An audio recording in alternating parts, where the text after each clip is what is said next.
نحمدہ ونصلی ونسلم علی رسولہ الکریم اما بعد فاعوذ باللہ من الشیطان الرجیم بسم اللہ الرحمن الرحیم۔ مکرم و محترم بزرگوں، دوستو، ساتھیو، السلام علیکم ورحمۃ اللہ تعالی وبرکاتہ۔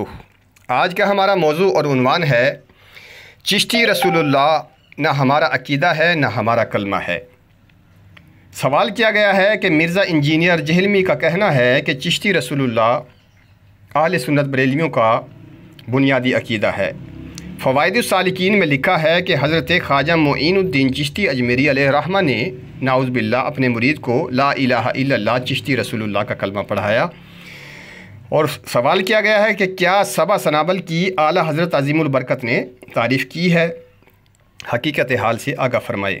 تو جواباً گزارش ہے کہ ایسا کلمہ کفریہ ہے، اور اسے اہل سنت بریلویوں کے بنیادی عقائد میں سے کہنا الزام، بہتان، تہمت ہے، کیونکہ اعلیٰ حضرت امام اہل سنت علیہ الرحمہ نے فتاوی رضویہ شریف میں لکھا ہے کہ اگر کوئی شخص کہے میں اللہ کا رسول ہوں، یا فارسی میں کہے کہ من پیغمبرم، میں پیغمبر ہوں، کافر ہو جائے گا۔ لہٰذا یہ جھوٹا الزام ہے۔ مرزا جہلمی ثابت کرے، دکھائے کہ اہل سنت بریلویوں یعنی جو اعلیٰ حضرت امام اہل سنت علیہ الرحمہ کی تعلیمات، تحقیقات کو مانتے ہیں، ان کی کس کتاب میں اسے بریلویوں نے اپنا کلمہ یا اپنا عقیدہ لکھا، اور کس عالم نے یہ پڑھنے کا کہا۔ مرزا انجینئر خود بتائے یا کوئی ایسا شخص دکھائے کہ جسے بریلوی علماء نے یہ کلمہ پڑھنے کا کہا ہو، یا کہا ہو کہ یہ ہمارا بنیادی عقیدہ ہے۔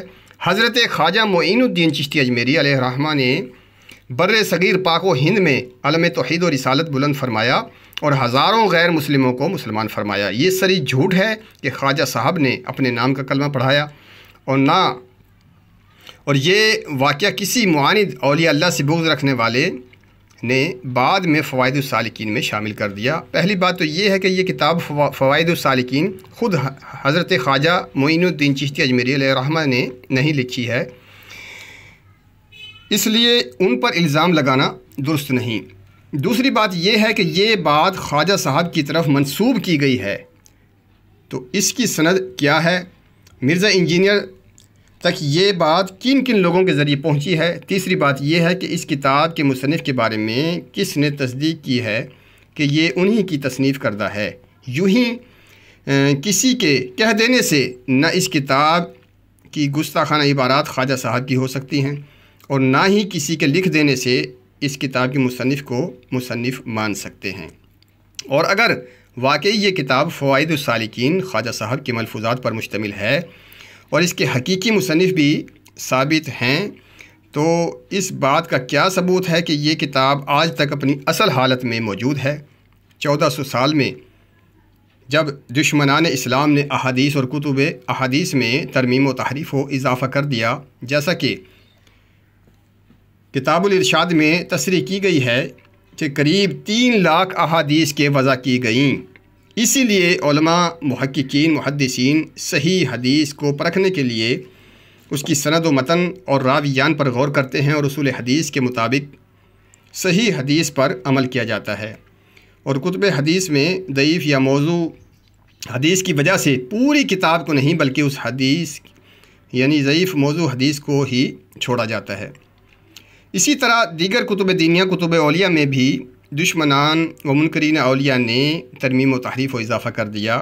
ان کتب سے بھی ہم صرف صحیح فرامین اخذ کرتے ہیں، اور اگر کوئی الحاقی خلاف شرع بات ہو تو بظاہر الحاقی یا بظاہر خلاف شرع بات ہو تو غور و فکر کے بعد کتب احادیث کی طرح پوری کتاب کو نہیں بلکہ اس عبارت کو رد کر دیا جاتا ہے۔ خواجہ صاحب کے وصال مبارک کو 800 سال سے زیادہ عرصہ ہو گیا۔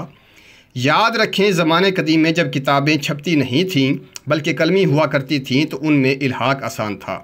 ہاتھ سے لکھی ہوئی کتب میں مخالفین ہاتھ سے لکھ کر بآسانی اپنی طرف سے اضافہ کر دیتے تھے، تاکہ مسلمانوں میں تفرقہ اور ان کے ایمان میں خرابی ہو۔ اعتراض کیا گیا ہے کہ اعلیٰ حضرت علیہ الرحمہ نے صبا سنابل کی تعریف کی ہے، تو اس کا جواب یہ ہے کہ صبا سنابل کے مصنف میر عبدالواحد بلگرامی ہیں۔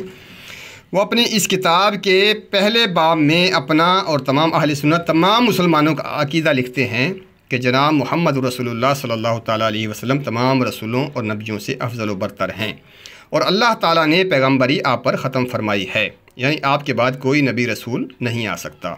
تو اب ہم کیسے کہہ سکتے ہیں کہ میر عبدالواحد بلگرامی چشتی رسول اللہ کا عقیدہ رکھتے تھے؟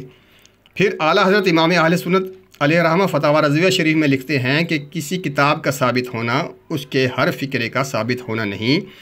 بہت اکابر کی کتابوں میں الحاقات ہیں جن کا مفصل بیان کتاب الیواقیت والجواہر امام عارف باللہ عبدالواحد شعرانی رحمۃ اللہ تعالیٰ علیہ میں ہے۔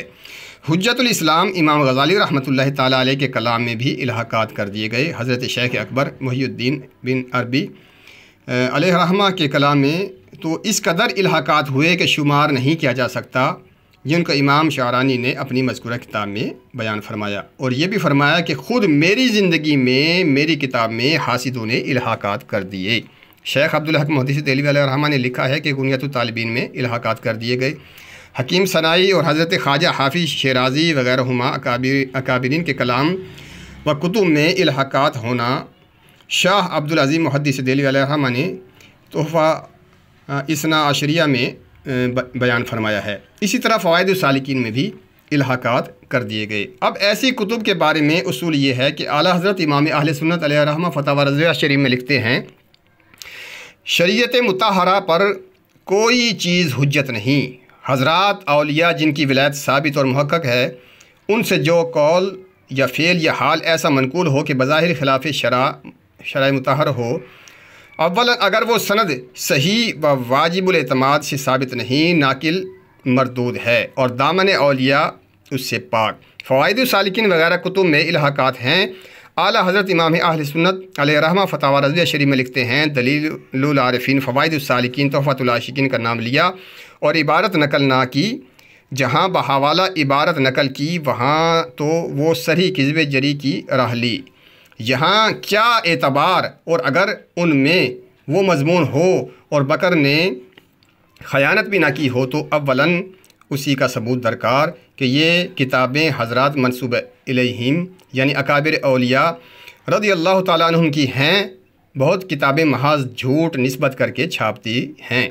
اعلیٰ حضرت امام اہل سنت علیہ رحمہ فتاوی رضویہ شریف میں لکھتے ہیں، کوئی کتاب یا رسالہ کسی بزرگ کے نام سے منسوب ہونا اس سے ثبوت قطعی کو مستلزم نہیں۔ بہت رسالے خصوصاً اکابر چشت کے نام منسوب ہیں جس کا اصلاً ثبوت نہیں، لہٰذا ثابت ہوا کہ فوائد السالکین حضرت خواجہ معین الدین چشتی اجمیری علیہ رحمہ کی تصنیف نہیں، اگر ہو بھی تو اس میں چشتی رسول اللہ عبارت بعد میں کسی دشمن اولیاء کی الحاق کردہ ہے۔ یہ کتاب بغیر مطالعہ اور بغیر علماء کی مشاورت کے اشاعتی ادارے خود شائع کرتے رہے، جبکہ اعلیٰ حضرت امام اہل سنت علیہ رحمہ نے 100 سال پہلے ہی اس کتاب کے بارے میں حقائق سے ہمیں آگاہ فرما دیا کہ بہت سے رسالے خصوصاً اکابر چشت کے نام منسوب ہیں جس کا اصلاً کوئی ثبوت نہیں، اور کسی کتاب کا ثابت ہونا اس کے ہر فکرے کا ثابت ہونا نہیں، اور فرمایا بہت سی کتب اکابر اولیاء کی طرف جھوٹ منسوب کر کے چھاپ دی گئی ہیں، اور ثابت ہوا کہ یہ اہل سنت بریلویوں کا نہ کلمہ ہے نہ عقیدہ۔ ان کی کتابوں میں الحاقات کرنے والے، ان کی طرف جھوٹی کتب منسوب کرنے والے بلا تحقیق بزرگان دین پر اور امام اہل سنت اعلیٰ حضرت علیہ رحمہ کے فتاوی جات دیکھے بغیر اہل سنت بریلیوں پر الزام لگانے والے دشمن اسلام ہیں۔ اللہ تعالیٰ ان کے فتنہ و شر سے مسلمانوں کو محفوظ رکھے۔ السلام علیکم ورحمۃ اللہ تعالیٰ وبرکاتہ۔